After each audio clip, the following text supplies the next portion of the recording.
podcast listeners, welcome to episode 16 of Misfits. This is where I speak to the rebels, the troublemakers, and the unconventionals in Singapore. Try to see things how they see it and to learn from them. Some of these individuals include Danny Wong, who started the $1 million cupcake empire, Betty Lee, who at the age of 60 went backpacking around the world for 400 days, Loh Lik Peng, and a whole lot more. So today on the show, we have Adrian Pang. He's an artistic director, actor, host, and also the co-founder of Pandemonium Theatre Company. Adrian has won Best Actor Award at the National Live Theatre Awards and the 14 Asian Television Awards. He has appeared in numerous local and international films, including Forever Fever, The Carrot Cake Conversation, Unlucky Plaza, Black Hat, and the list goes on and on and on. He also co-wrote, produced, and starred in 6 Weeks, which aired on now-defunct company MediaWorks in 2004. Just before I continue, if any of you guys actually can get your hands on or know how to get your hands on 6 Weeks or Forever Fever, please give me a shout out. Love to watch them. So, without further ado, I hope you enjoy this conversation with Adrian Pang. All right, Adrian, thank you so much for taking your time out. No, really looking me. forward to this interview for my ego to take a bashing sitting next to this good-looking... For my ego to take a bashing, you mean? Jokes aside, so you have walked quite a journey, with this acting career, both in the local art film and Hollywood movie.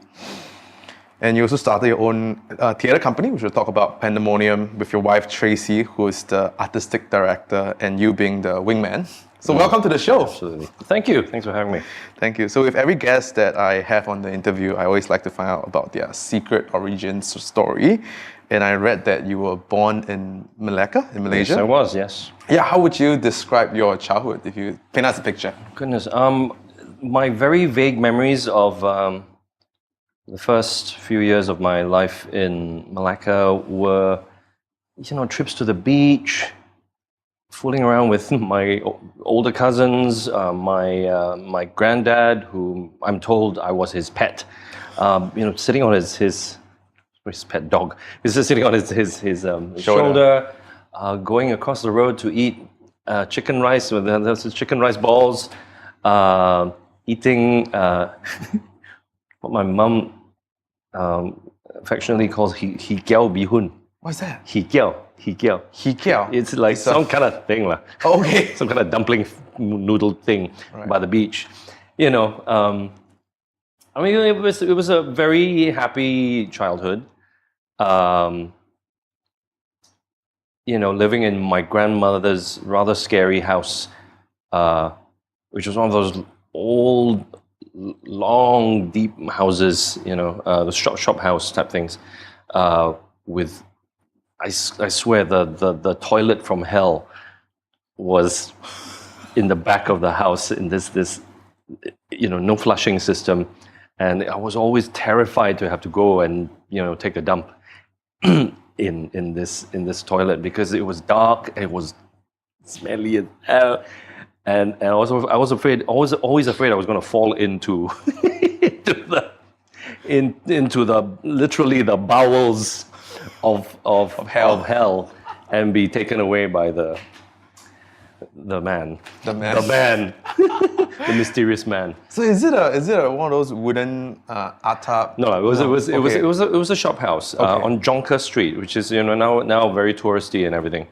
Oddly enough, a few years ago, I was doing some filming in Malacca and decided to go and try and revisit this house that I grew up in. And I walked down this house and walked down this on Jonker Street and it's kind of vaguely familiar. It's all kind of coming back to me. And then I saw sitting at the gate of one of these houses, this statue of this little black boy, whom I remember as a child always being quite terrified of because it was a shop house. The business that was on the front of the house was an antique dealer, which had nothing to do with the household. They were just renting the front part of the house to conduct their antique business. And there was this statue of this little black boy with a cap in like a school uniform, kind of sitting there going, I just, like that. It was sad. It just sat there for years, I swear. And not surprising because who would want to buy this statue of this boy like that and have it in the house?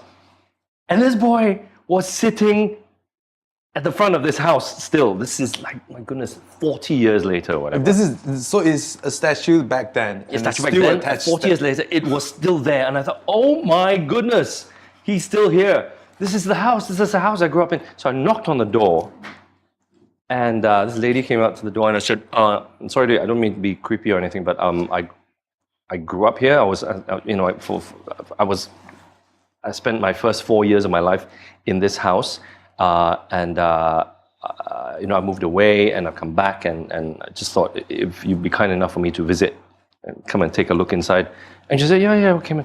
So I went in and it was all cluttered and I thought, oh my goodness, God, it looks so different. I remember the staircase being over there, but it's over there now. Wow, it's amazing. And I went into the house and God, everything's changed so much. Oh, wow, ooh, ah, ooh, nostalgia. Thank you very much, Auntie. I went back, called my mom. Hey, Mom, I revisited, number 5, Jonker Street. She said, why did you go to number 5? We lived at number 7.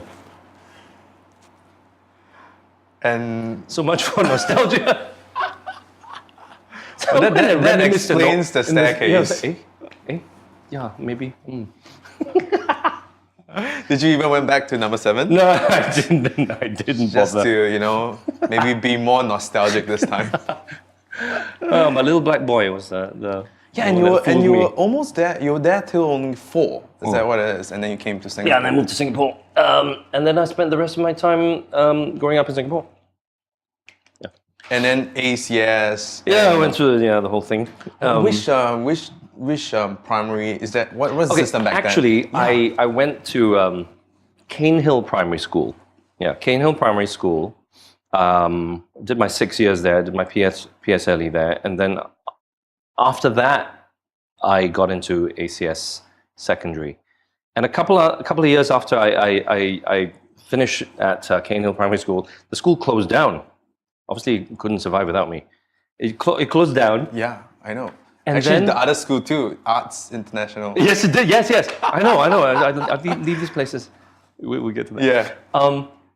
And ironically, Cane Hill School eventually became ACS Junior. No. Yeah, it became an Anglo-Chinese school. So you went backwards. Yeah, I know. It was trying to catch up with me.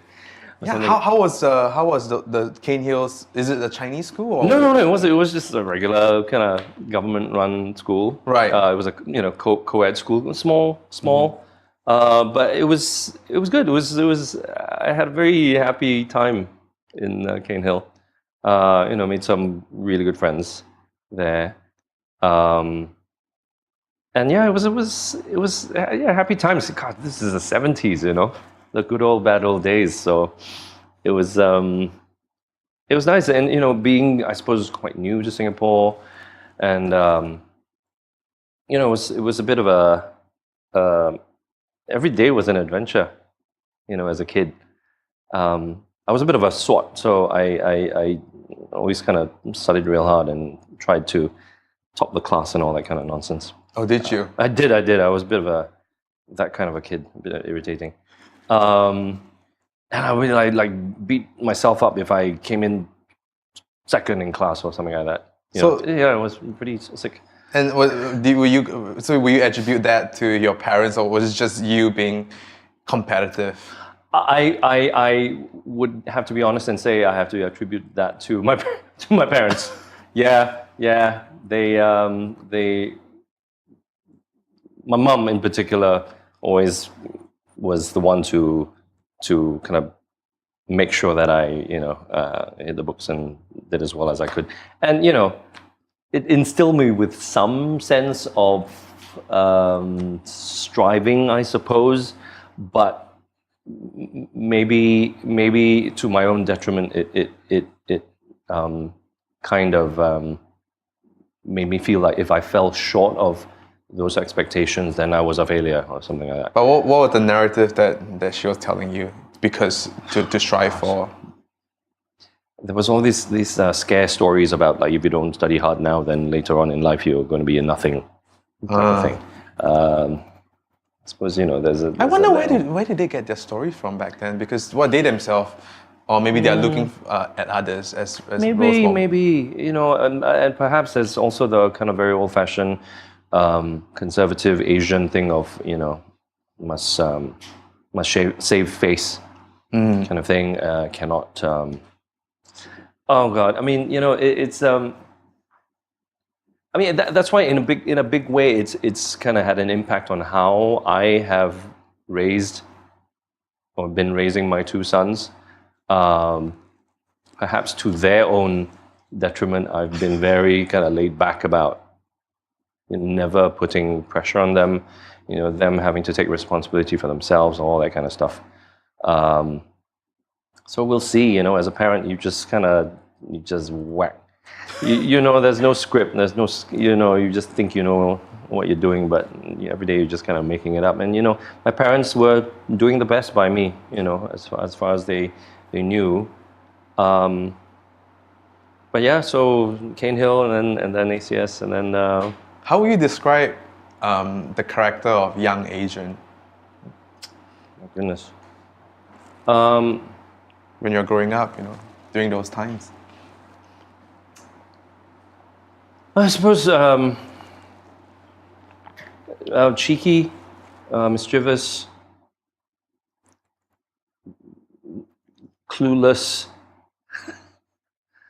insecure. That we are all. Very much like the way I am now, really, to be honest. I don't think I've changed that much. I think I certainly was much more of an extrovert as a child than I am now. Used to be at family gatherings, I used to be, life of the party, come Adrian, come and entertain us, type of thing, which that I've certainly grown out of. You do that a lot in your job now, so. I don't do it now. I say You're tired. my aunt wants me to entertain. I said, well, how much is it going to cost you? Yeah, it's like the chef who always get caught to cook, and then it's like, come on, man, I cook the rest of it. Give me a break. Yeah, exactly. Yeah, like that, and or doctors who at social functions, people always come up to them and say, hey, I've got this pain here, so can you so it's kind of occupational hazard, I suppose. Yeah. And are there any mischievous, rebellious story when you're young that could characterize you? Too many. I do recall one occasion. This was in Malacca, when for some reason I don't know what it says about me, but I was playing with my mom's lipstick. What was I doing? I don't even remember. I was playing with my mom's lipstick, and it broke. I think I was using it to draw something, on a piece of paper, and it broke. And I was like, "Oh crap!" And I had to. Oh, what do I do? What do I do? Do I try and hide it? Do I lie? I guess I better go and tell my mom. And I go confess. But my mom was on the phone at the time. And I was like, oh, I need to tell her now. I gotta tell her now. Oh, okay, maybe I should wait. Oh, no, I gotta tell her now. Because the guilt was just killing me. And I was like, and what I did was, this phone here, interestingly enough, she was on the phone. Same phone. I hung up for her. I actually used my finger and hung up the phone so that I could tell her what I'd done straight away. Of course, just hanging up the phone while she was on the phone already got me into deep shit and become into big trouble. So why did you do that? I'm talking about. And then I had to go and tell her what I'd done with the lipstick. So not very smart kid who grew up to be a not very smart adult, obviously. But I think you did the right thing. You think? I mean, two wrongs don't make it right. I would think that your mom would be proud of you. Well, I remember that what did I do? There was this science experiment, or this one of those books that you have 101 science experiment to do, and there was this one, how do you make a stink bomb? And I remember just peeing into a bottle, and then what you do is that you have your matchsticks, and then you cut the top and you put it all in, and you're supposed to just let it wait for a week, right? So I put it at the garden, and And then I forgot all about it. After a month, I came back. I was like, oh yeah, what's this thing? How's the experiment going? So I went to take it smells really bad. So what do? I don't know. What am I gonna do with stick bomb? Obviously not gonna throw it in my room. So I put it in a super soaker because I have a super soaker.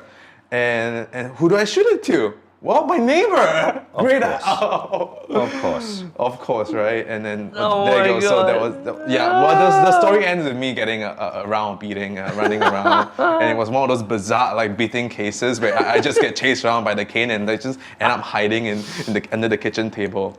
Good old days. Yeah, and you don't know what you're doing, right? There's no explanation. Excellent. Yeah, and you mentioned your rebelliousness and your character are both a flaw and a lucky charm that has contributed to your success. Why do you think that is so? And is there any befitting story that sort of could describe that? We can fast forward. To be honest, I think I've always, at every stage of my life, felt like a little bit of a of a misfit and. That I never really Thank you for plugging belonged. Hey. Right till now, I don't particularly feel that I fit into any social group or tribe or clan or whatever you want to call it. And even through the years, even in the closest of friendships, closest groups of friends, and I've been lucky enough and blessed enough to have had great friends through my lifetime. I've always felt a little bit of an odd one out,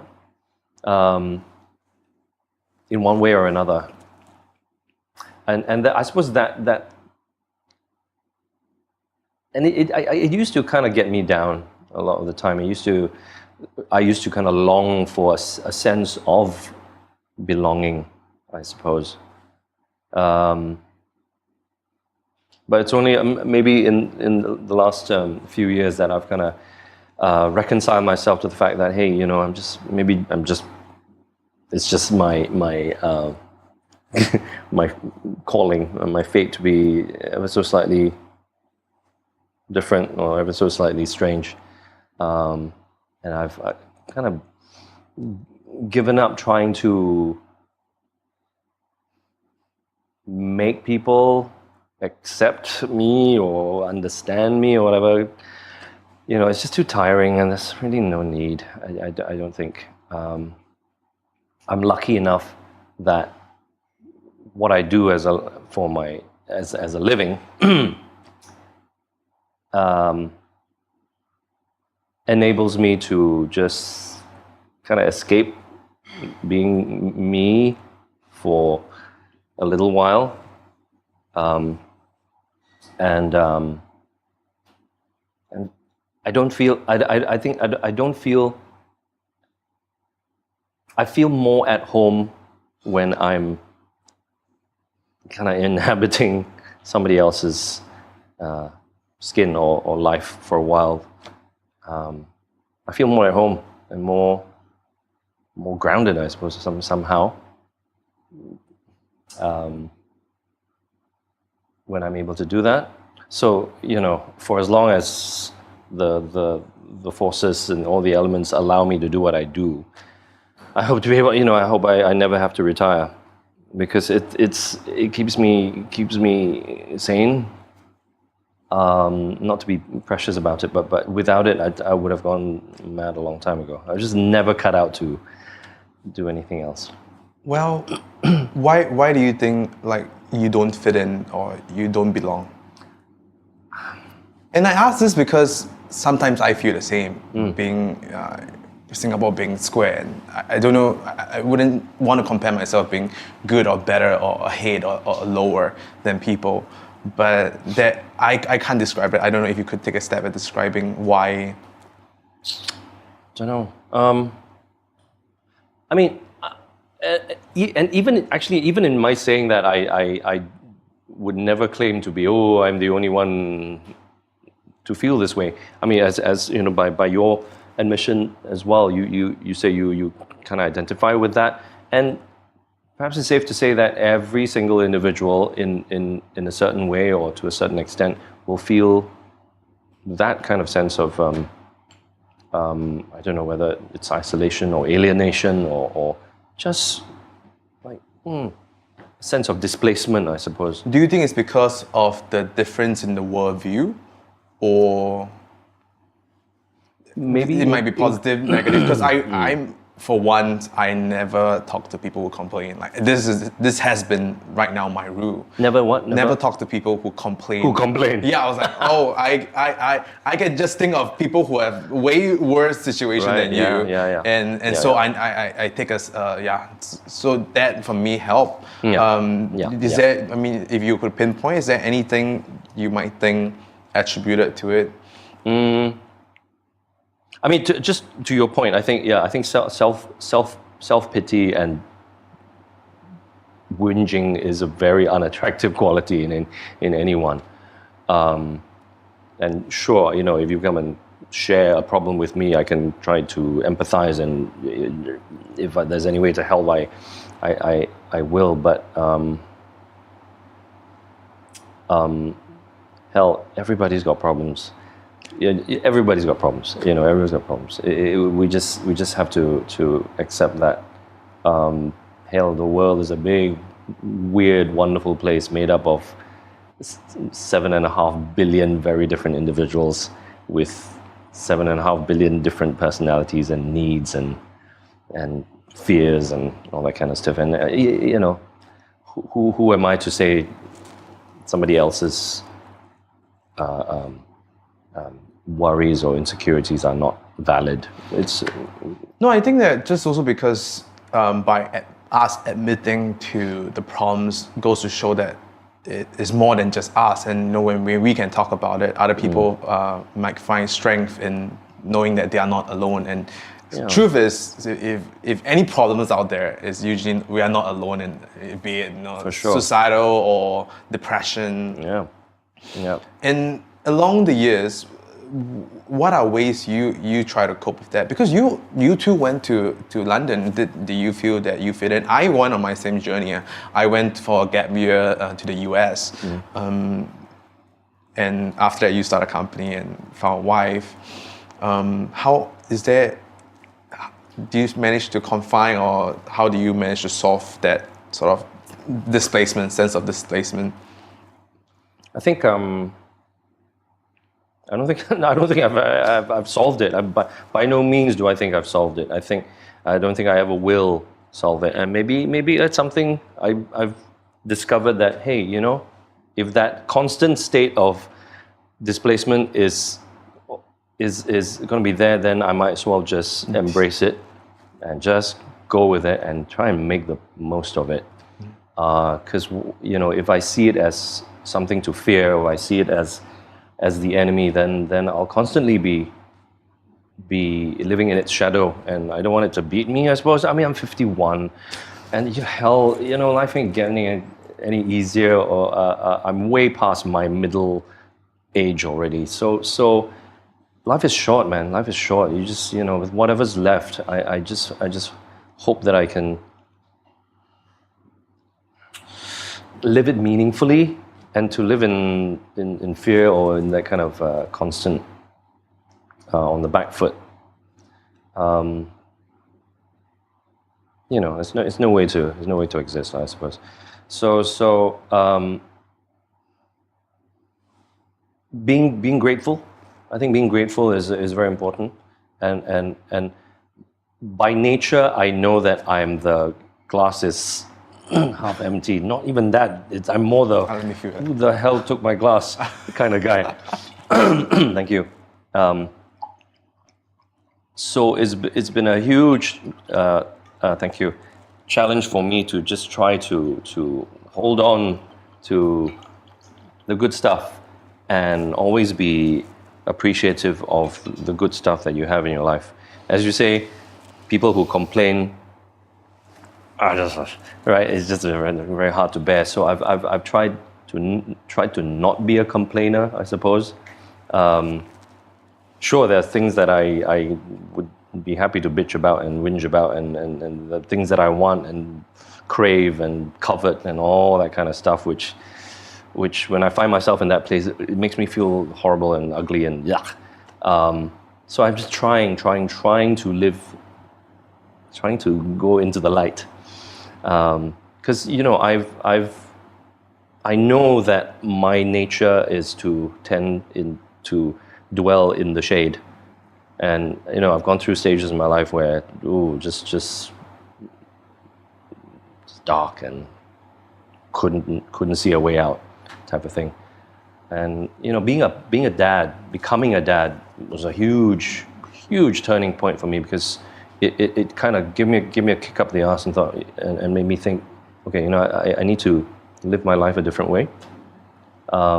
So that was huge. It was huge, becoming a dad. And I dare say my two sons keep me going. They have made me, and they constantly make me want to just change myself.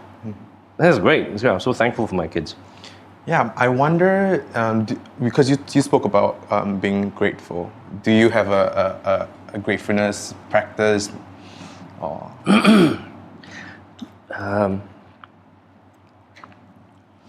yeah, I'm not. I mean, I was brought up in a Christian family, but I'm.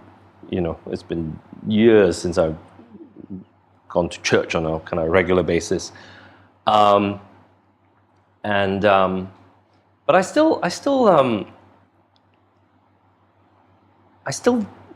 pray, and I make sure when I pray, it's not just to ask for things. Whoever it is that I'm praying to, okay, whatever God is listening, and it's a lot of it is just a psychological thing. I make sure I thank as well. Something good happens, something that I've been wanting or hoping for, working really hard for, falls into place. I say thank you to whoever it might be, whatever it might be. And I say this only because, like I said, I'm not particularly religious, but whatever forces are out there that are seemingly making the world turn, I don't know. I just feel I just want to acknowledge that. Yeah. So as you can see, my grasp of the a higher being or a higher power is very, very tenuous and very vague. No, I mean I'll just underscore what you say, because I don't think you need to necessarily connect a gratefulness practice with a religion. And in fact, I think a gratefulness practice is very practical, because firstly, like you just said, people who complain, no one likes people who complain. And when you complain, you're actually in this like lower state of being where you don't find solutions. And just to take yourself out of that complaint mood is the whole gratefulness practice. And when you are grateful, you are not fearful, and that's AKA Tony Robbins. Yeah. And so if you can take yourself out and prime yourself in the state of just uplifting stage, you might actually find a better solution and hence, move on, get out your problem faster instead of dwelling on that. Yeah. So ACS, Anglo-Chinese School, you studied there, and then subsequently ACJC. Which actually, by the way, is also the same year where the other Adrian Tan, yeah. author of, do you guys know each other? We were classmates. No way! So Adrian Tan, lawyer extraordinaire and author of Teenage Textbook. Adrian Tan, Adrian Wang, who is a psychiatrist, and myself were classmates in secondary 3A in ACS secondary. This was back in 1982. Were you guys good friends? We were the three Adrians were the three Musketeers. troublemakers who were sitting in a corner in the back of the class. Suffice to say, the other two Adrians were higher achievers, and I was kind of in Sec 3 because I discovered theatre and I discovered girls. My grades just fell behind so quickly, like overnight. Whereas they had the wherewithal and the good sense to keep their grades up, and they're very high achievers now, obviously, and they're very prominent members of our community. But yeah, Adrian, he's a funny guy, funny guy. He used to just Even when... no, even then, yeah. wow. Even back then, he is smart, really smart, and clever with words. Yeah, we got on really, really well, three of us. Did you enjoy your study in AC? I did. I mean, like I said, my Maybe not the studying part. well, that's the thing. You see, my kind of like overachieving mindset carried on into secondary 1 and 2 in ACS, and so I kind of rose up the grades in ACS in Sec 1 and Sec 2 because I was in like Sec 1J, and then for what it's worth, and then 2 I worked my ass off and did really well in the exams, got into Sec 2B, and then next year I thought, okay, I'm gonna get to 3A, and I did. I got into 3A. Nice. It almost killed me, but it got into 3A, and then after that, I think I was spent. I was like, I got nothing more. I got nothing more to give. Oh, look, girls. That was the end of it. That was a nail in the coffin. And then theatre as well. Like I said, Sec 3, I did my first school play, and I was hooked. Theatre plus theatre that had girls in it. Oh my goodness, that was the end. That was me done. And my grades just took a plunge, and obviously it had a terrible effect back home. And being a grumpy, surly teenager didn't help as well. So yeah, my teenage years, were kind of buoyed by good friends, and messing around in doing plays. But and a lot of this is my own fault. My relationship with my parents became a little bit strained, I have to say.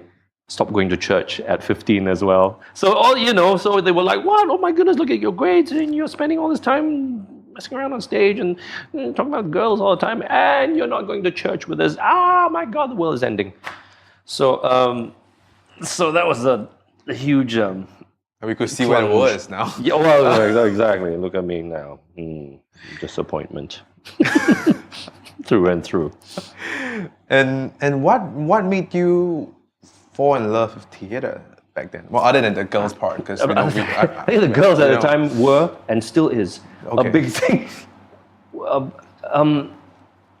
I think, as I alluded to before, it was the discovery of being able to escape into another world and pretend to be. But that's not how you else. found theatre. I mean, how you found was because of girls, or you tried a whole bunch of other things? No. It was kind of okay. The whole thing about being slightly a misfit was a lot of my friends in my secondary school were all very sporty. They were squash players and football players and rugby players, whatever it is. But I was just a bit of a artsy. No, not even that. I'd never really discovered that quite yet. I mean, I always loved literature, I loved reading and all that kind of stuff. But at that time in Singapore, there was no theatre to speak of, really. Nothing to go and see, certainly. So this whole thing of discovering it was almost by accident. and for want of something to do to distract myself, because I was already starting to be a little unhappy. And then the school announced auditions for this school musical. So I thought, I don't know anything about it, but for a laugh, why not? And Adrian Tan was going to audition as well. So I thought, let's all go and have a laugh together. And he got a role, I got a role, and I was like, oh, okay, what have I got myself into? Okay, yeah, it could be fun. And so, yeah, I just went into it just for a laugh, really, and just a way to distract myself from my terrible grades. And also, I suppose I wasn't already not very happy at home. So it was an excuse to stay away from home and, go to rehearsals and that kind of stuff. But like I said, all this is not to cast any aspersions on my parents or anything. They were loving parents. It was just me going kind of wayward on my own. Not at all. I think Asian parents teach us the discipline. I think even in acting, I'm sure when you go to gym, I don't know how people do that, to bulk out or to slim down. Oh God, and it's a process. Discipline, yeah, it's a very hard thing. And London, and after that, straight away you went to how do you pronounce that? Keele. Yeah, University of Keele. Keele. In the 1990s. So why London? Why law? And how did Keele end up? Because I did so badly in my A-levels. And I did badly in my A-levels because, like I said, still spending all my time rehearsing and acting secretly without my parents' knowledge, although I thought it was without their knowledge. Of course, they would find out.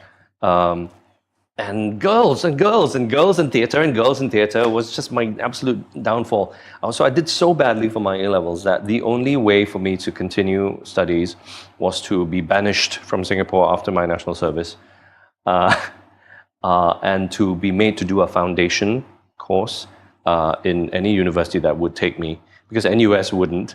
But that's how bad my grades were at the time.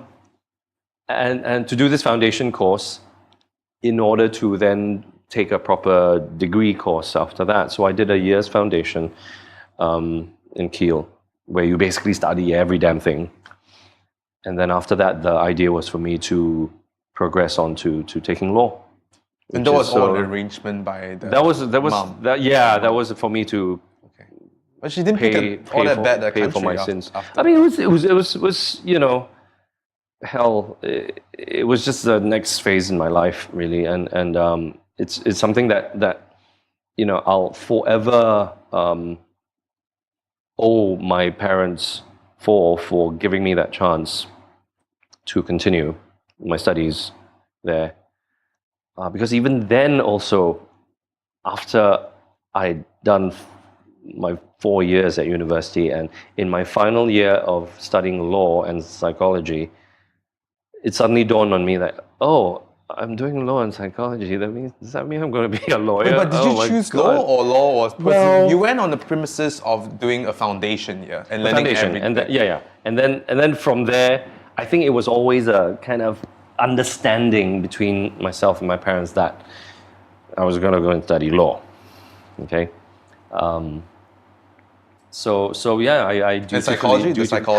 Because it was a university where you had to take a double major. Oh. Yeah, so I had to take law and something else, and I thought, psychology, don't know anything about it, but it looks like there's minimal study, so that's the one I'm going to choose. And it was fun. It was good fun. And I learned something which I suppose I kind of kid myself that I'm kind of in some indirect way using when I'm doing what I'm doing now as an actor. And tell me the inner dialogue you had when you decided to give up law in your final year. I think the inner dialogue was very simply, if I pursue this, then this is the long dark tunnel, another long dark tunnel that I'll be going very reluctantly. And the alternative is what? What do I want to do? What do I love doing more than anything else? Acting. So I never had any ambition through my whole growing up As a child, through my teens, even through my national service, or even while I was studying law, I was always kind of shoving it to the, I don't want to think, I don't want to think, I don't want to think about it, I don't want to think, I don't want to think what's next. But, at that threshold of graduation with a law degree, I thought, oh, wow, this is the point of no return then, because if I really want to pursue this, I'm going to go and continue to take the bar exams, pupillage, trying to find internship, whatever, with a law firm, and then wow, it scared the hell out of me. I thought, wow, okay, is that really what I want to do? No. Is there something else that I really would rather be doing? God, yes. I have no concept of how to embrace it, but this is what I've loved doing for most of my formative years. So I had to break the news to my parents. How did the conversation went? Was it on one of those payphones? Yes. Did you put coins in them? Yes. Oh, a lot of shouting, a lot of tears, a lot of drama.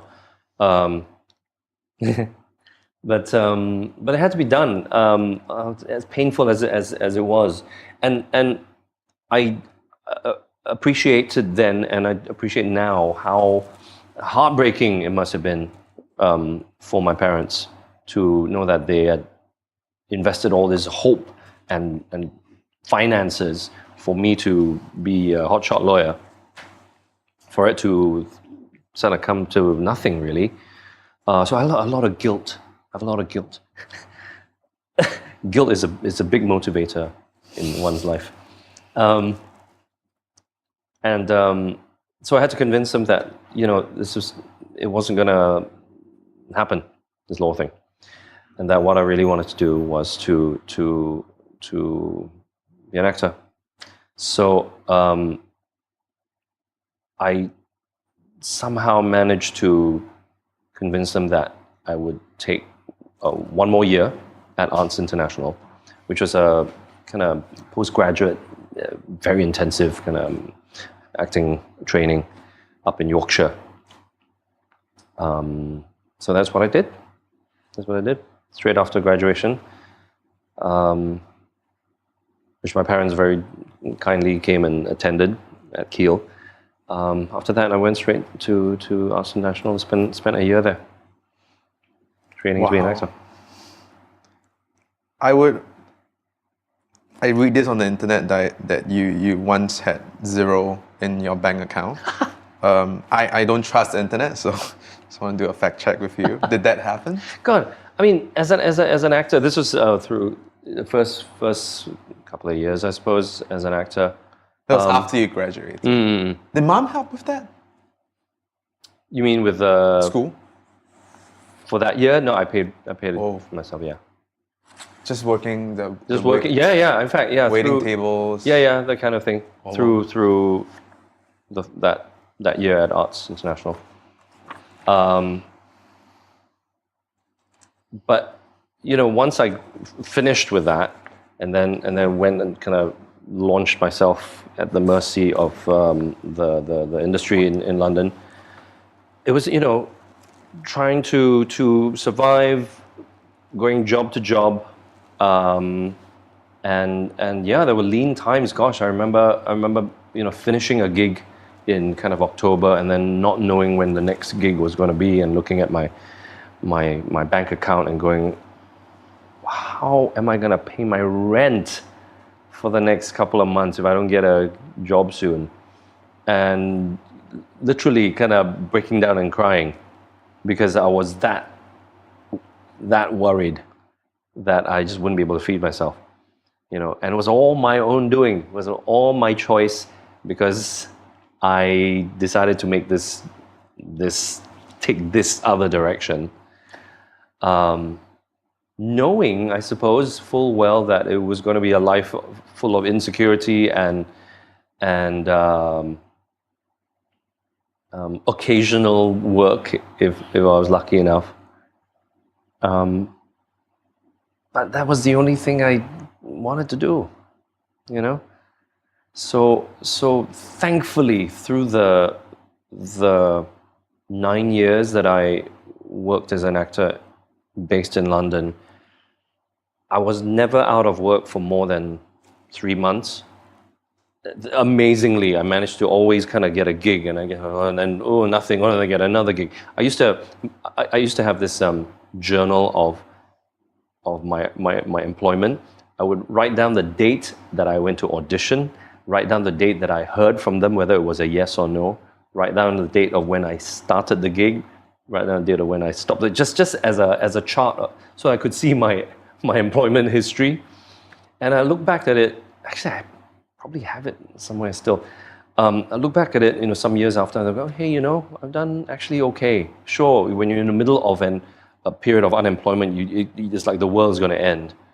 But actually, I did okay. I managed to survive and buy a house and start a family and all that kind of stuff. So yeah, I did okay. Could have been worse. I mean, I met a lot of actors who were out of work for years. I mean, I did a TV thing with this wonderful actor, Andrew Rajan, who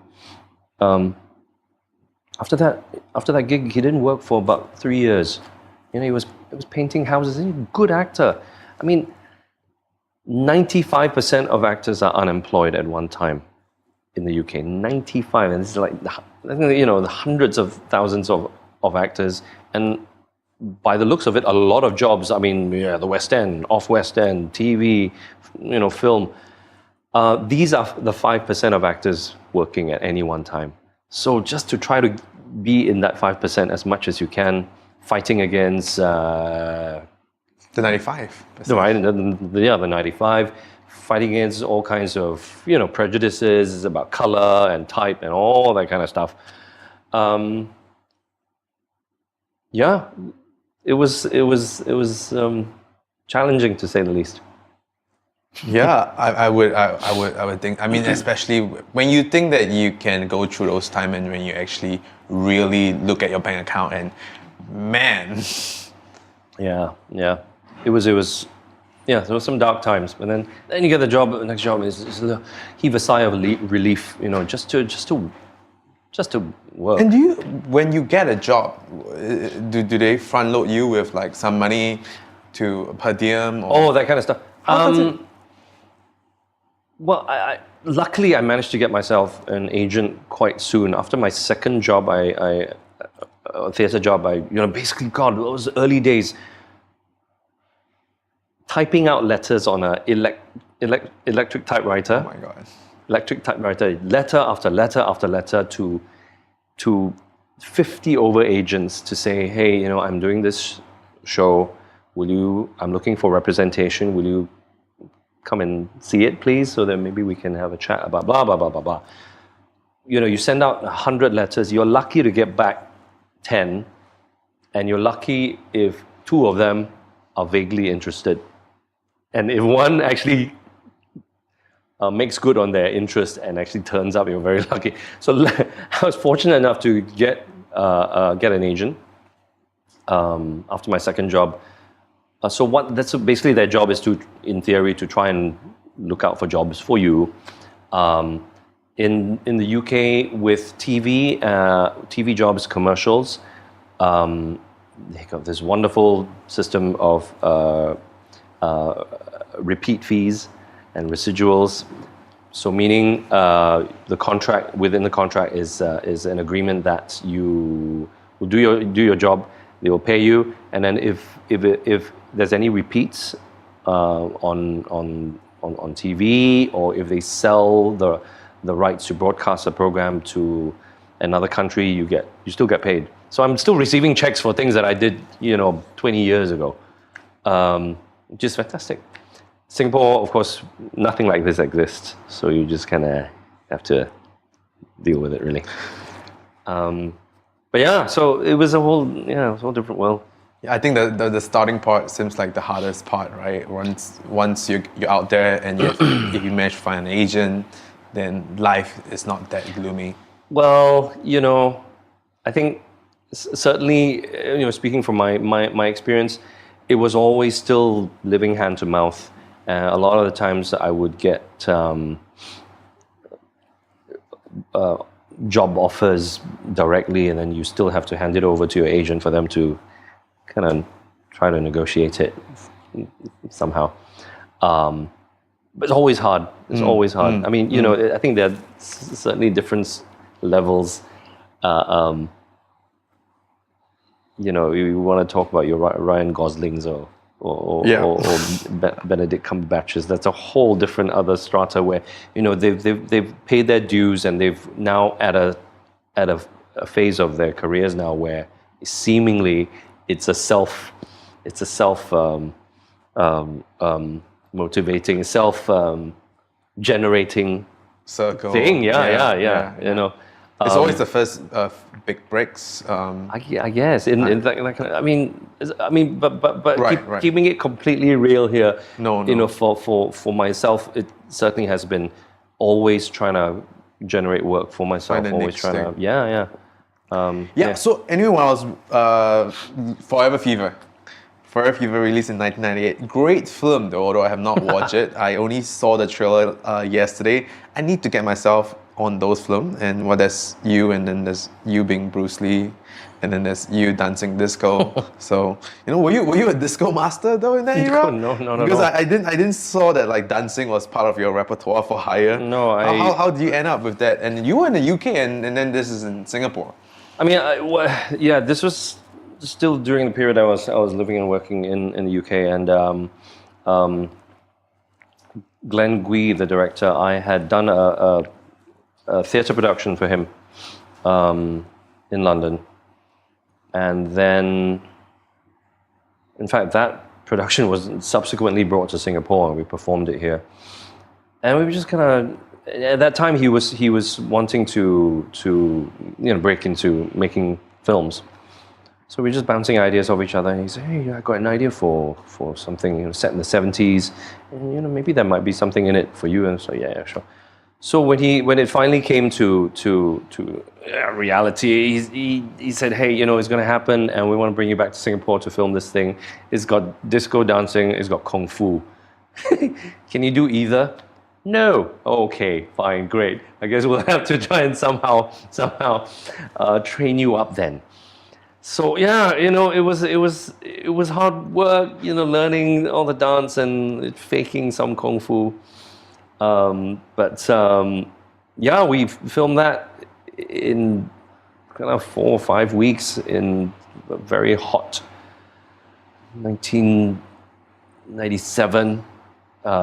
Came back just to film the thing, and then I was back in London. I was released the next year. Yeah. I wasn't even in Singapore when I was released here because I was working in London. I couldn't make it back for the premiere.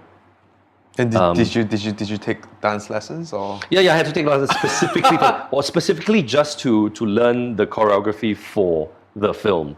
Oh. Yeah. So I had to learn very specific moves for the film. It was very stressful. And side note for folks who wants to get my hands on the film, how can one find it? I mean, I don't know, illegally or illegally? Or? I mean, I'm sure I'm sure you can stream it from somewhere. I guess. And why then move back here? Why then move your home base back to Singapore? Because in the year 2000, my second son, Xander, was born, hot on the heels of his older brother, who was only born 16 months earlier. So Zach was born May 99. So, how happy father, all that. And 6 months, when Zach was 6 months old, we discovered that we were going to have another one. It was like, shit, what? This was Christmas of the new millennium. Just before the new millennium, we discovered that we were going to have another child. So I was in a bit of a shock. It's like, what the hell? How did that happen? So I was kind of reeling from shock for the whole 9 months that he was, baking. And then he was born in September 2000, and all of a sudden I had 2 kids, and I was like, oh my God, this is serious now. Fatherhood big time. And I was still working consistently, but the concern of mine, like, okay, I really have to step it up now. how to best take care of these two boys. Not just it's a family. It's like family, a real family now. Husband, wife, 2 kids. Oh wow. And so we thought, okay, maybe we should move out of London, where property prices are not so expensive. Also, a safer environment for the kids to grow up in. And then, so we were actually house hunting in the suburbs of London, so at least work and all that. And then all of a sudden, a phone call came. A phone call came while I was on a film shoot in Oxford, in a film called Spy Game. Name dropping here with Brad Pitt and Robert Redford. It was a Tony Scott directed film. I spent 1 week in filming in this abandoned jail in Oxford that was pretending to be a jail in China. So they got, I don't know, I think they rounded up all the Chinese takeaway owners to be prisoners. I remember being in my trailer and receiving this call from Singapore. I said, hello? And it was one of the producers at this new TV station that was starting up called MediaWorks. And they said they were recruiting. They were looking for producer come performers. Would I be interested? And I was like, well, this is ridiculous. Why would I want to move back to Singapore? And then I thought about it and I thought, hey, maybe I shouldn't just brush it away so easily. Went back, talked to Tracy about it, talked. And at the end of it, we said, hey, maybe it's a sign. Maybe it's a way for me to continue doing what I'm doing, albeit in a new form, and at the same time have some job security for a little while, where I would be able to look after this family that I created. Because that's a full-time contract. Yeah, exactly. Yeah. Exactly. So okay, we negotiated back and forth.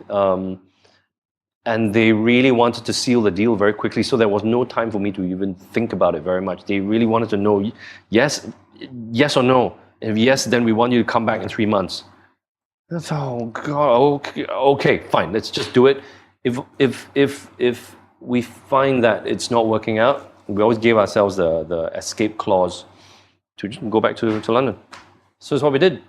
Signed the contract. 3 months later, sold car, sold house, sold furniture, everything, packed up the whole shebang, came back to Singapore, started a new job, and then in 2001. Wow. With a 4-month-old and a 1.5-year-old. So yeah, it was straight in the deep end, not really knowing what the hell I was doing as a producer on a nightly show, a nightly live show. Part of the excitement for me was doing live TV and doing something I'd never done before, writing, producing, just being, that side of creative work. Plus also I love the idea that there was this Rebel Alliance splinter company that had broken away from the evil empire, and that was trying to shake things up a little bit and do something new and just give the industry a little bit of a kick up the backside. So I love that kind of rebel misfit vibe suited me just fine, So yeah, that's what we did as MediaWorks. We struggled for 3 years before the whole thing imploded and the government stepped in and went, hey, look, guys, you're killing each other. This is not going to work. We gave you a chance. It's not working. So let's have a merger. Which is basically a takeover. Acquisition. Yeah, exactly. So it was a dark day. I remember that, a lot of tears.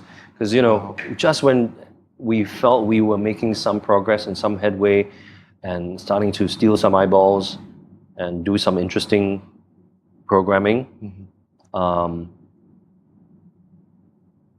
they shut us down. Were you part of the stakeholder in MediaWorks? In as much as with a stakeholder, as in, I mean, I was an employee. I was an right. employee. I mean, the stakes really was more emotional and than anything else. And like I said, it represented a way for me to look after the family. Some of the work I enjoyed, some I hated, but hell, for me, it was work. It was work, and like I said, the rationale behind it was that there's the bigger cause, and the bigger picture is that we're trying to make a difference.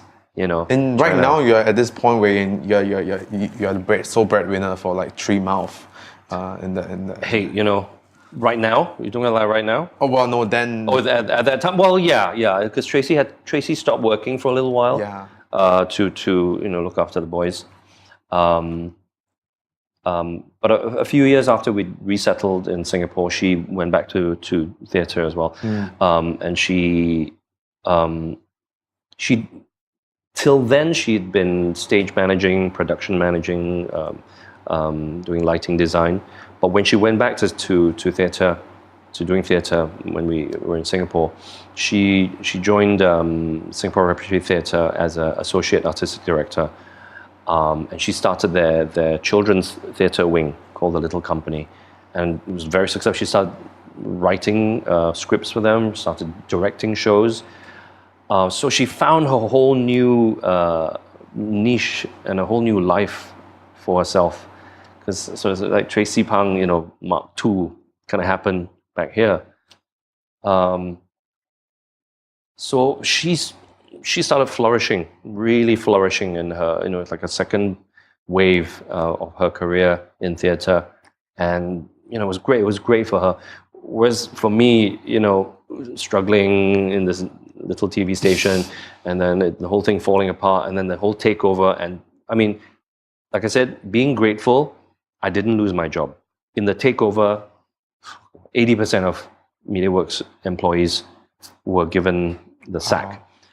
I was one of the lucky ones who managed to keep my job and just segued into this so all of a sudden I was in the Death Star. And that was also the time where you were, I don't know, was it filming or the 6 weeks, or was it showing? 6 weeks was the very last MediaWorks Production show that I did. It was something that was very close to my heart, because my boss at the time, Mr. Man Chu Sam, bless him, great man,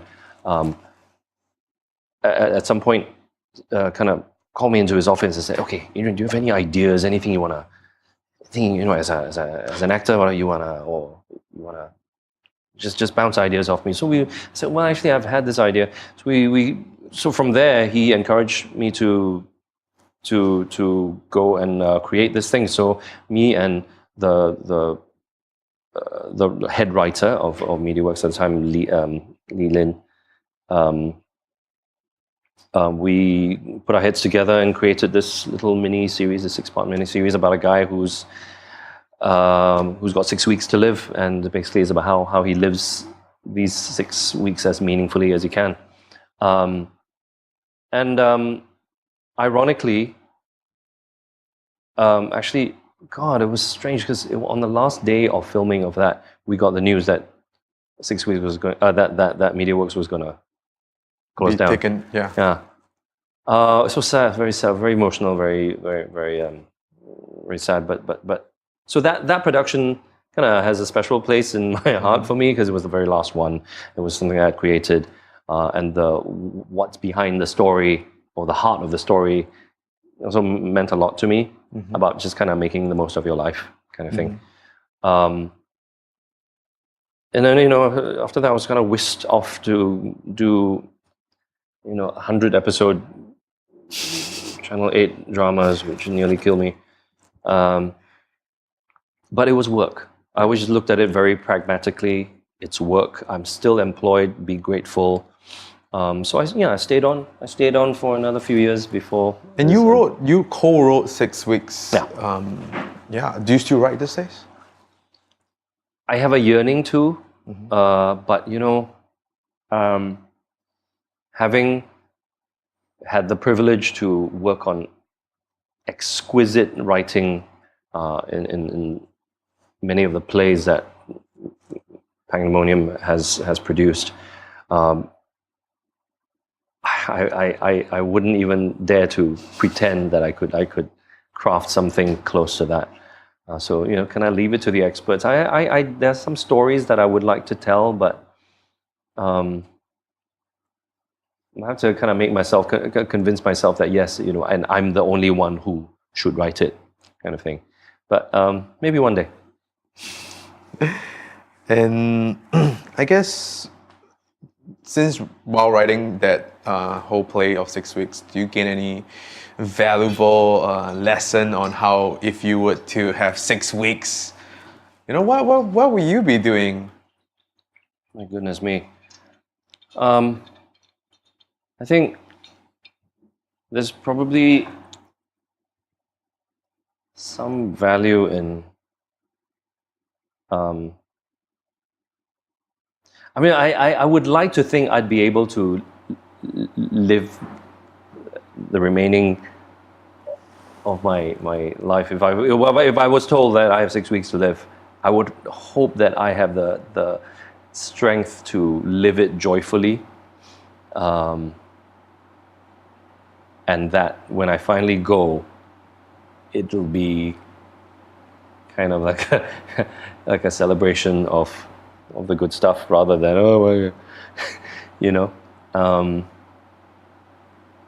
which is I mean 2016, as we know, we lost many kind of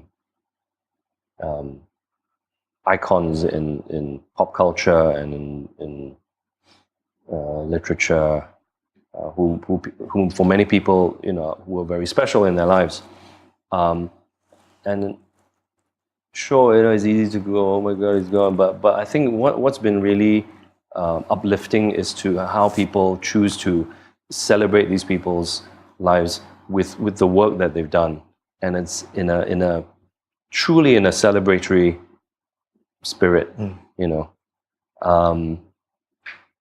So live joyfully. I guess live joyfully, and like I said, for me, my two boys being in my life has made such a huge difference to how I live my life.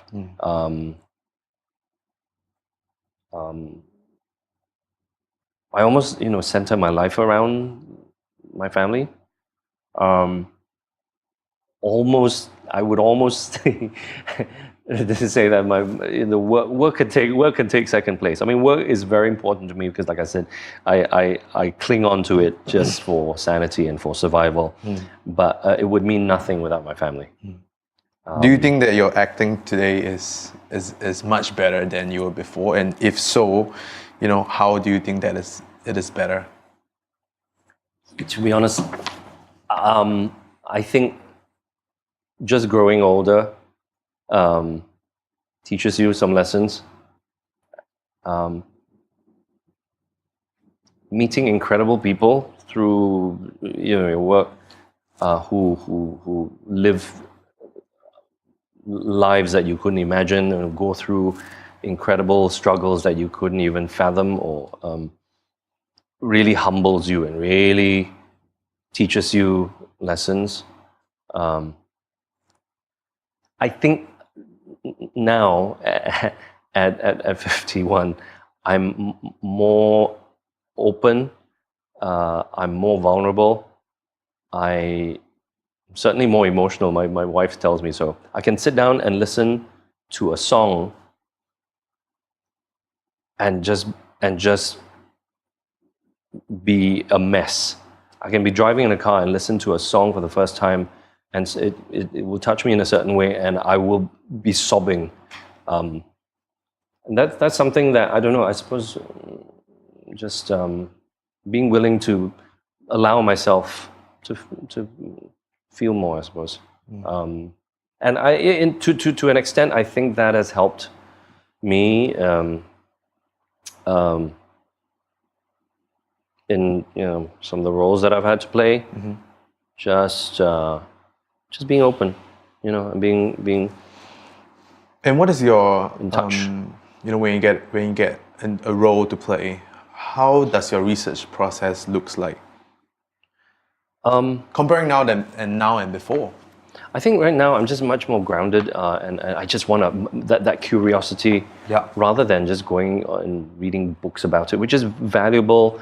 And sure, the internet there's a wealth of information or misinformation you can glean from that. But actually, just meeting real people and having them tell me their stories, and just trying to find a way into their lives. And a lot of it, I will also just try to find a part, I suppose, a part of myself, inaccessible as it might seem to be, that I can connect with the role. Even though a couple of years ago, one of the shows that Penguin produced was a play called Frozen, where I had to play a pedophile serial killer, and it's based on a real character. It was harrowing to have to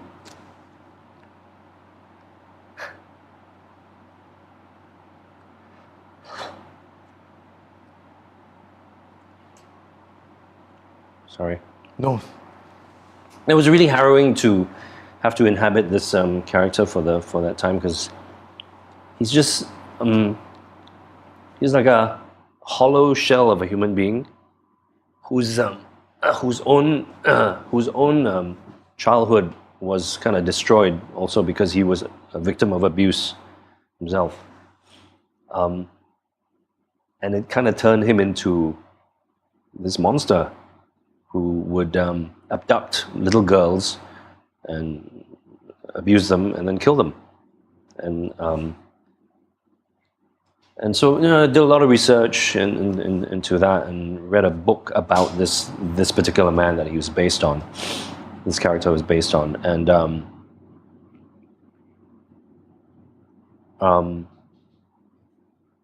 I mean, at first, when we decided we were going to do this play, at first I never thought that I'd be the right actor to play the role.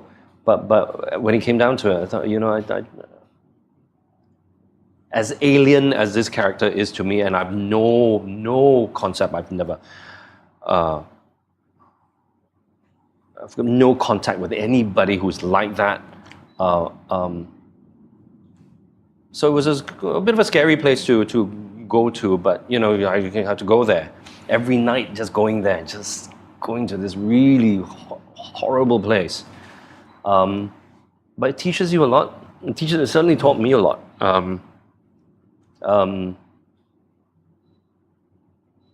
So I think certainly many of the roles that I've played has enriched my life and me as a person in countless ways. I could never have learned from anything else. And how would you translate just reading a book to being in that person? What is that, steps, or if there is a process? I think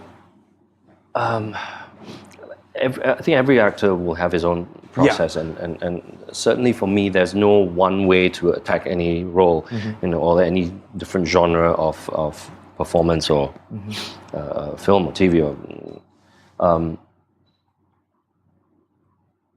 But I think part of it is using some imagination and using some of your own liberties or license to create something out of real life. Because real life, can be very strange, it can be very dramatic, but then to be able to then translate it onto the stage, there has to be just a little, you have to kind of shake it up a little bit more, I suppose. I'm speaking very vaguely right now, but I think like I said earlier, just being able to kind of open a part of yourself and letting that kind of you, or letting a bit of yourself into that character as well. So what you say is it's one of those, you got to feel their motivation, understand their story, and then be emotionally at that state first, before then physically. That's how it works for me. Okay. That's how certainly in the last few years I'm tending more towards, and I feel that kind of works for me. I might change my mind. No, you can. Tomorrow, but certainly in the last few things that have meant a lot to me that I've tackled, that seems to be the way in for me. No, I'm asking that because acting is just such a mysterious art form. Yeah, sure you have things that are being taught in school, but when you reach a certain technical level, yeah, and you want to continue improving, like how do you ensure that you are improving in the right way? Because if no one talks about it, no one knows what the hell it is. And no, you're absolutely right. I think there is a danger, and it's a constant danger of becoming stagnant, or even starting to regress, yes, without you knowing it. I think being able to self-critique, which is very difficult, is important, because how do you objectively kind of look at yourself, and being someone who's constantly criticizing oneself, it's easy to kind of lose sight, I suppose. Mm-hmm.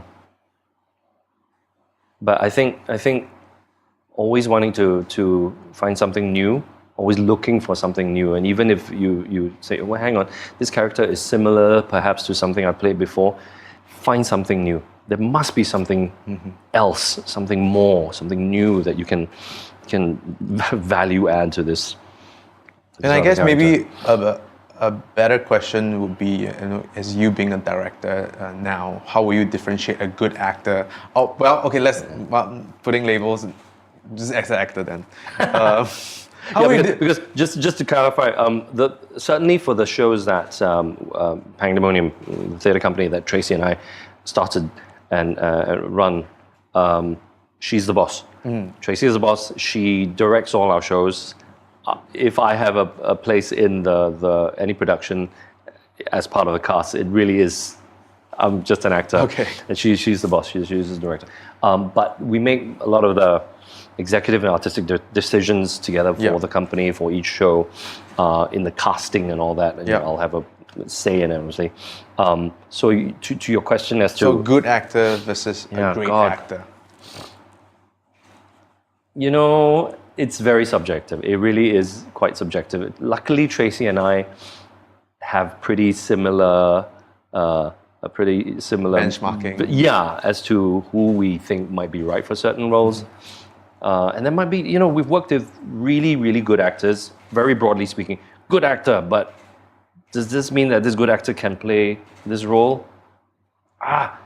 Not right. Somehow something is not quite right,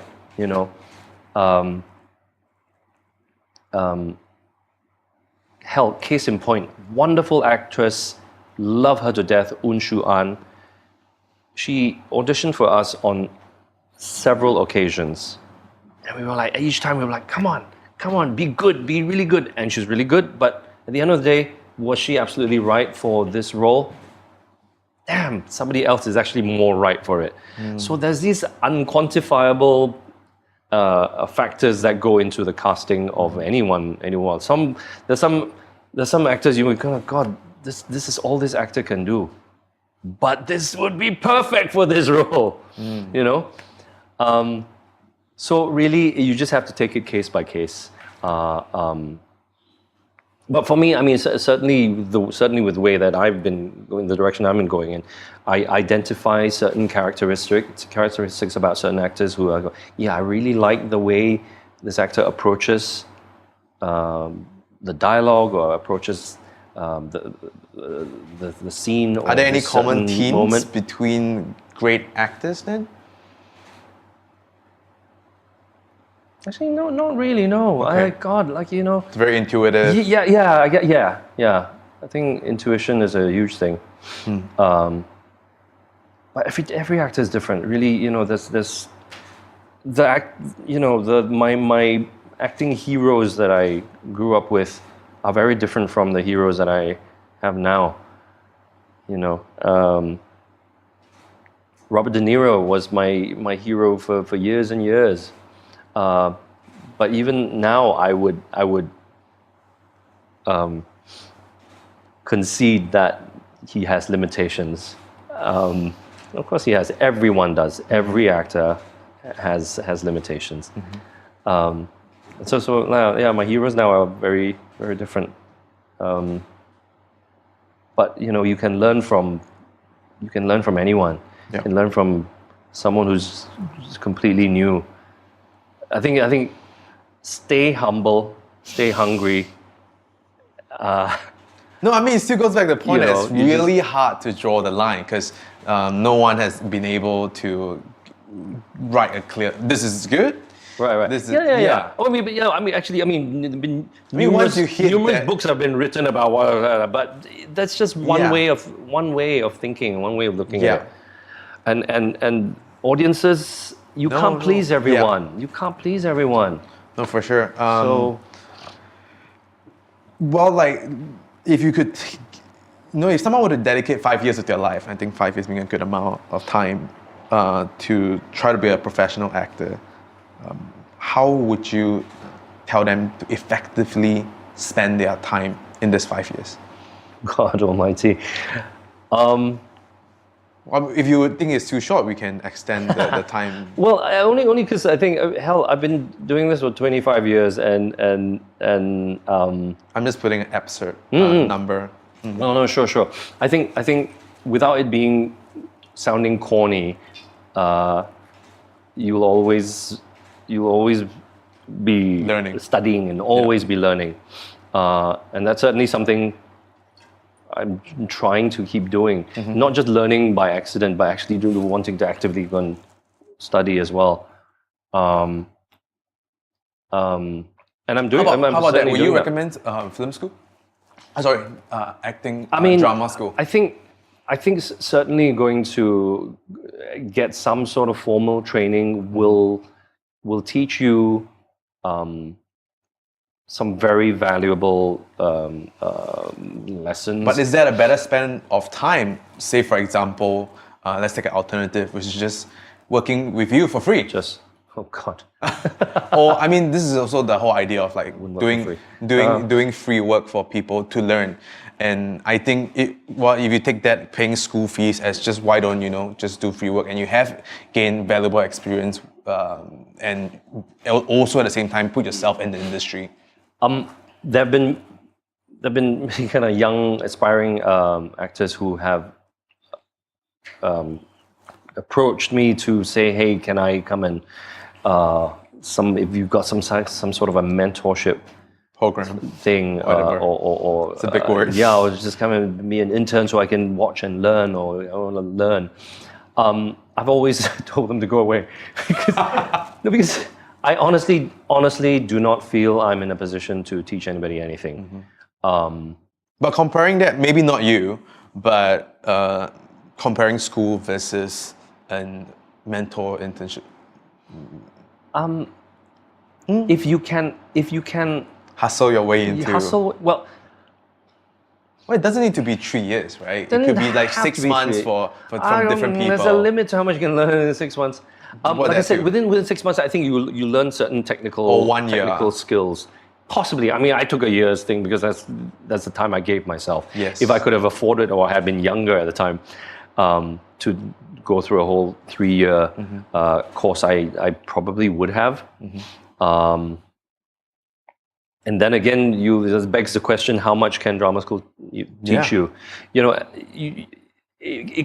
So many promising students have come out of drama school and then not being able to get work, because that's a whole other thing. They will never. It's unteachable how to get work, how to get employed.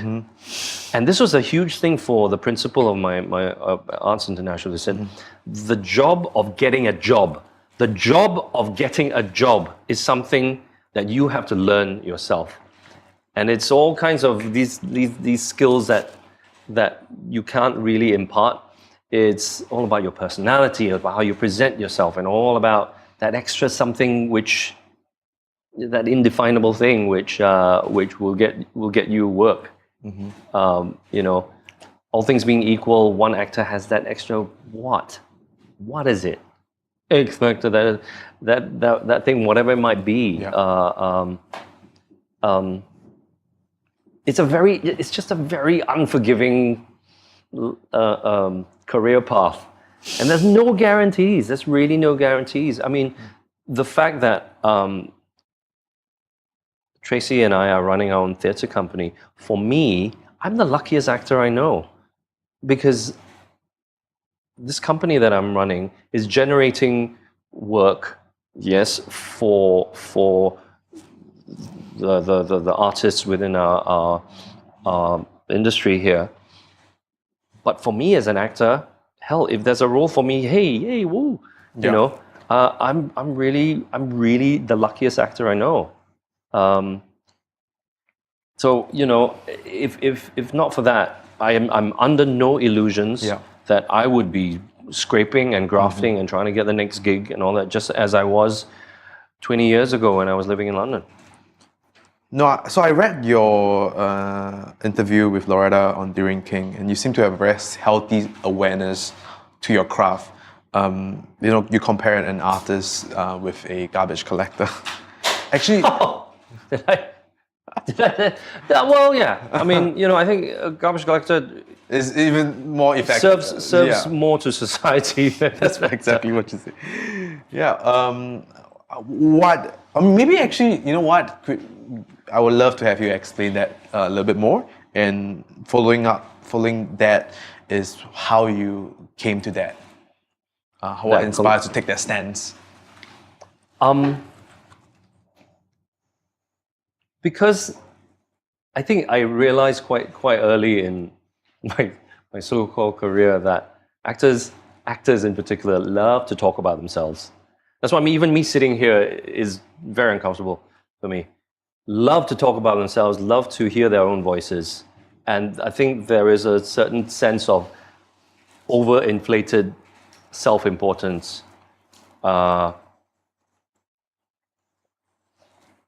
Whereas someone who comes and cuts the grass and someone who comes and clears the rubbish, they are actually serving a real purpose, you know, useful purpose. You know, society would fall apart without, if our garbage collectors went on strike, as they often do in London, you know, civilization would collapse. We don't need more actors in the world.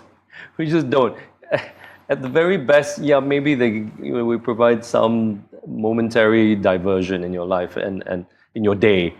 I mean, that's why, not to be self-aggrandizing, but that's why in the work that we're doing with Pangdemonium, we are trying to find stories and find scripts and plays and even musicals that have substance to them. You know, we've tackled, in the plays that we've done, we've tackled subjects like child abuse, like depression, like bipolar disorder, autism, things that people don't like to talk about, but there are real people in our community living with it, struggling with it, and whose lives are, you know, so deeply impacted by it. We want to try and create awareness and make people take action and take action ourselves. You know, so I guess I've just found that maybe that is what I can try to do in some meaningful way. You know, because otherwise it's just frivolous and it's just, yeah. Adrian, I want to be respectful of your time. Are you rushing? I need to take my son to go for a thing by 1 o'clock, if that's okay. Okay, well, let's try to get it going here. Moving to Pangdemonium. Let me... Okay, I think there are a lot of people in Singapore who have not experienced theatre. My friend described it as because film has the whole visual and thing to sell you, the machinery in Star Wars, even though it's the shit film, you need to watch. I'm not saying that Star Wars. Yeah, you need to watch it. So for someone who have never experienced theatre, how would you best describe theatre to that person? Yeah, I mean, that's the constant challenge, certainly for any theatre company, really, to just try to entice a non-believer just to be a convert. And some people have tried it and decided, oh, it just happens to be one bad experience, and oh God, why should I pay $50 to go and see a bunch of people pouncing around? What is the angle you would take? I think hell, there's good theatre, there's bad theatre, there's everything in between, and the different tastes. Some people want to go.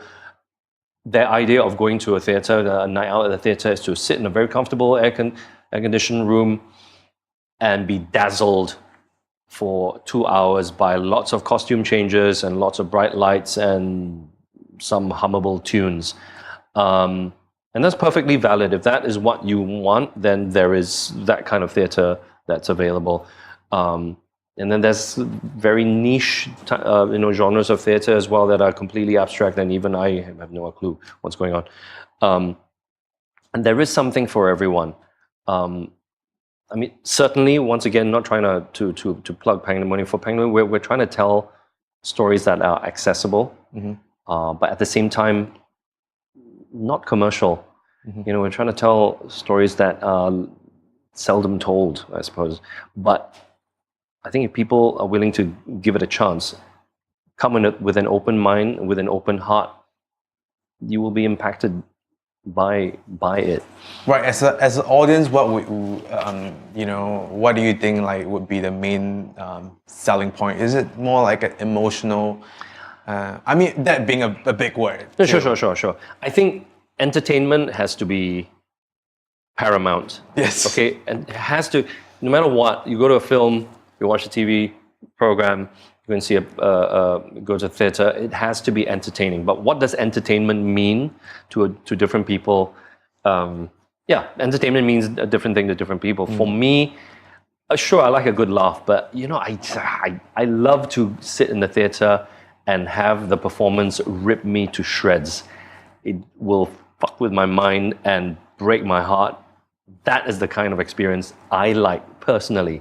Some people will go, no, after a hard day's work, why do I want to go to theatre and be made to think or be made to feel? I just want to laugh.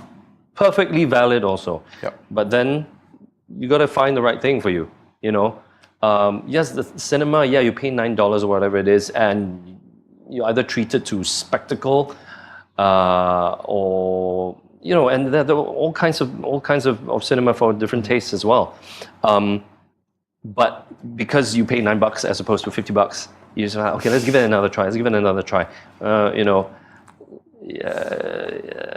Iron Man didn't tickle your fancy, okay, never mind. There's Captain America. Give that a try.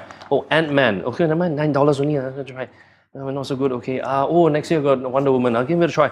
Right, you just forever have this kind of flirtation with it. Whereas some people I know who a bad experience going to see Mamma Mia. Oh, forget it. Theatre is shit. Theatre sucks. Why should I bother? But give it a chance. Yeah, that's what I think. I mean, you never know. It seems on the outside that theatre is such a huge risk every time you put a play on. And speaking to Loretta, she went doing that. I would just like to understand how the economics works behind the world of theatre, and in terms of is it do you get government grant? Or there's also sponsorship? But then when is the line being drawn? Or maybe for Pandemonium that let's do this. Let's turn this script into a play when it's however much percent funded before ticket sales. To be honest, we decide on what we want to stage first, and Pandemonium, we're the only company that has a season ticket, so we plan a whole year ahead. Like for our 2017 season, we already knew what we were going to do at the start of 20 2016. So right now we're planning for 2018, 2019, because we announced, okay, next year we're doing this, and we're selling a season ticket for that, so people commit to the whole season. That's proved to be a risk, but strategically, it was a huge gamble for us, but it's paid off, thankfully. Once again, Tracy's idea. I was very doubtful about it, but she said, hey, come on, let's give it a try. And tried, and year after year, it's just doubled. Our subscriptions have doubled. Fantastic. So, in answer to the question, we plan to stage this, and then we try to get funding for it, whether it's private sponsorships or whether it's applying to the National Arts Council. We're just trying in every way to try and say, hey, we're doing this. Would you give us some money? We're doing that. Would you give us some money? And it's going to be a tough year. It's going to be a tough year ahead, 2017, because the economy is in the shit, and a couple of the shows that we're doing are sensitive subjects. Maybe people don't want to touch. So we're like, okay, but still we're going to do it. We're going to do it because we think it's important to tell these stories. And we just hope for the best. How much financial risk one person takes on whenever they want to produce a play? We're looking at, I don't know, is it, if it all goes to shit, no one buys ticket, what is the worst one will need to suffer if you downscale the play to however much? God, I mean, every production will have its own different number, budgets. Yeah. Range? Is there a range? God, you know what, to be honest, anything to do with numbers, I leave Tracy. to the boss. Sure. I go dyslexic when I see an Excel sheet with numbers. I'm like, sorry, I'm just an actor, just give me some lines to say. Because I look at numbers. So Tracy, bless her, she's got left brain, right brain, got artistic plus the business. That's why she's able to work out all the budgets and all the accounts for all our shows. And she budgets it very astutely. So to try to keep our break even as low as possible. And yeah, on the other hand, we're just always trying to get funding, please get begging. I'm a professional beggar. I'm not an actor. That's my job description. Yeah. I go and beg for money. As a producer now, that's my job. And it's hard, and it really is frustrating and humbling, and sometimes, there's times when you just feel the world is against you, and then you start to complain.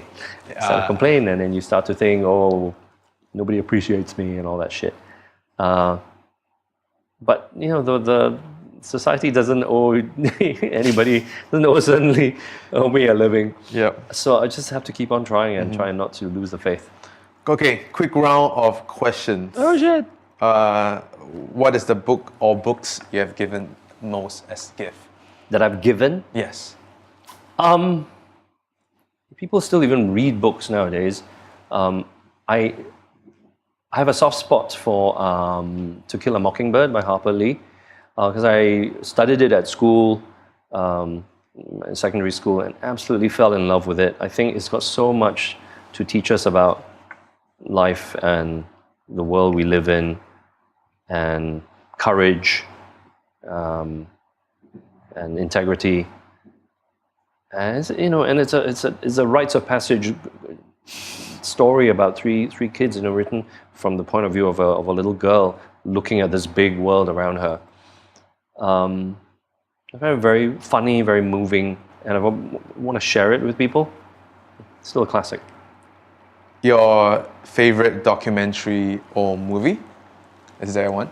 Favorite movie? Oh God, movie! Wow, I couldn't even give him like top 20 list, let alone favorite movie.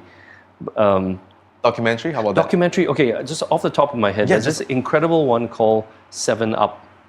Yes, the UK one. Yes, the UK one. And then they basically film every 7 years. Every 7 years, a bunch of kids that they got together from age 7, I guess, or from birth or whatever it was. Every 7 years, they catch up with these bunch of individuals. It's on my list. Have not watched. I used to. It's probably on YouTube. Probably can catch up on YouTube.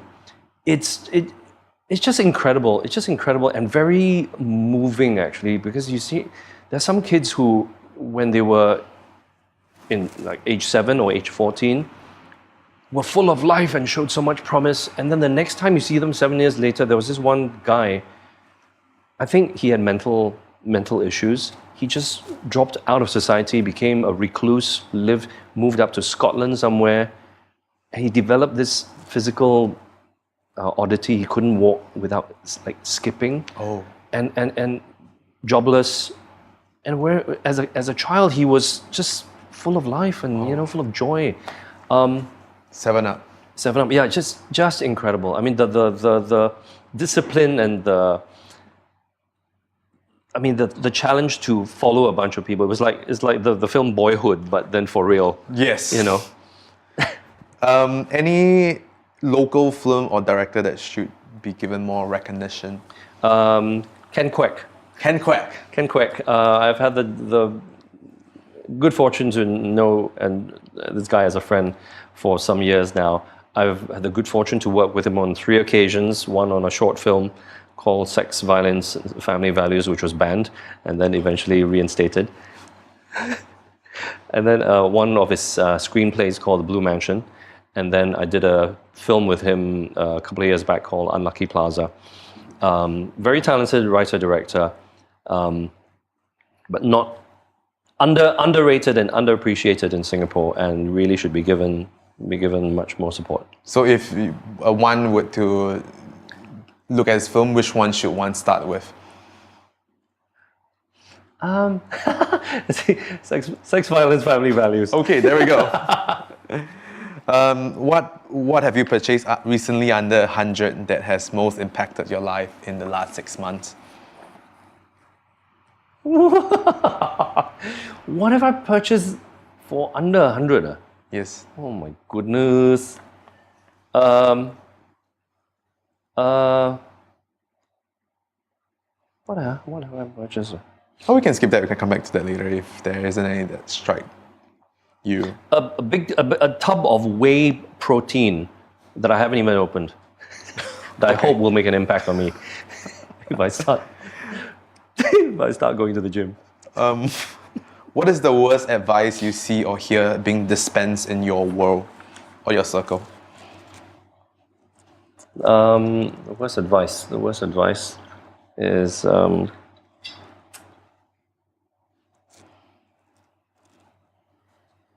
let's talk about it tomorrow.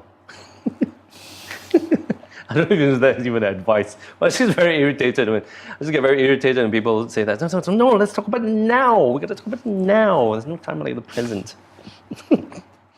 Any advice for your 51 to maybe your 20 and 20-year-old self? Yes, and 30, and place us where you're at. 20-year-old, probably don't play with your hair so much. Yeah. And that's when you're in the army. Is that what it is? It was in the army. Because after BMT, when I was able to kind of grow it out, I was always trying to kind of put shit on it. And I'm just lucky to have hair. I'm just glad that I still have hair right now. I'm just that's certainly one thing to be very, very thankful for. When you think of the word successful, who came into your mind and why? God, wow. I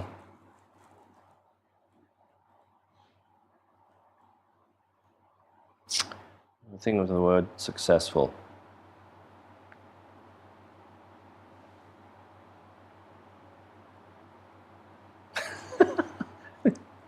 Probably Mick Jagger. Because he's, I don't know what, 128 years old and he's still rocking. And, he's still getting the ladies.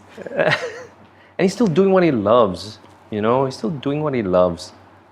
I think, if you can do that, and I've always told my 2 sons this as well, if you can do what you love as your means of making a living, that's success. That is success. Are there any routines or habits that you find important? Morning or evening routines? I don't know about important, but I sadly I've become one of those people who just before bed I'm on my iPad. That's a terrible, terrible habit. Stop it. I have to stop it. I have to stop it. You have just made me decide to stop it. Great. Great advice is to not put it in the same room as where you're sleeping. That's what I said. Even the phone. put Buy even a a alarm charger. clock. Yeah. What's the guy's name who did that great Yeah. speech about millennials? He Simon's made a neck. lot of sense. Yes, made a lot of sense. Yeah, charge your phone in the living room. So anything else? Habit. Or routine, morning? No. No, that's not all really a right. creature of habit. Yeah. No. What are some of the most common misconception about you or your work? Oh God, there's loads. There's too many. There's too many. Is to there mention. anyone that you want to clear Um, just for the record? that that I speak Chinese. Because I sweat blood, okay, and I sweat blood and I shit blood to learn all those lines I had to learn for all the Mandarin dramas I had to do. It was just an incredibly stressful time for me. So now when I go out and people expect me to speak Mandarin, it's always like, why you don't? That was just acting. That was just acting. All right. So, final last question before we come out to your project. Are there any asks or requests for the audience? Any last parting words? The world's going down the toilet, so treat one another with kindness and with compassion and understanding. And come and see Pandemonium shows. All right. Yeah. Tell us about the project that's coming up. What's upcoming? What we're going to start rehearsals on in a couple of weeks is a play called The Pillow Man, which is a play that Tracy and I did together 10 years ago. And it's one play that people keep requesting for us to restage. And we've always resisted it. But then we realized last year that, oh my God, 2017, it'll be 10 years since we did it. So 10th anniversary, be good reason to revive it. And we were glad to do it because it's just an incredible script. One of the absolute best pieces of writing I've ever read or had the privilege to work on. The writing will blow your mind. It blows my mind now, even as I read it again. The plotting, it's funny as hell, it's scary as hell, and it's strangely moving as well. Can you describe Pillow Man in like 2 sentences? A writer of short stories gets hauled in by the police to be questioned in connection with a series of child murders. All right. There we go. Yeah, hey, bring your family. Where can people find you or your projects on the interweb? On the interweb, you will probably find me lurking around our Facebook page, Pandemonium's Facebook page, as well as our website, pandemonium.com. I very, very rarely even dip my toe into my own private Facebook pages because they were created by someone for me, unknown to me. But yes, social media, I'm a little bit antisocial. Okay, There we go, we're done. Ayo, it's over. So all show notes, links, books can be found on the website brianvictor.com. Like I said again, if you guys can find the Forever Fever or know how to get your hands on 6 weeks, please let me know. Love to watch them. We can watch them together. We can one big family and watch them together. In the coming weeks, very exciting guest. This is Koh Seng Chun. He runs Dignity Kitchen, which is the first hawker training school for the disadvantaged and disabled. You will love this guy. I am so excited for him. So I'll see you guys soon. Have a great week ahead.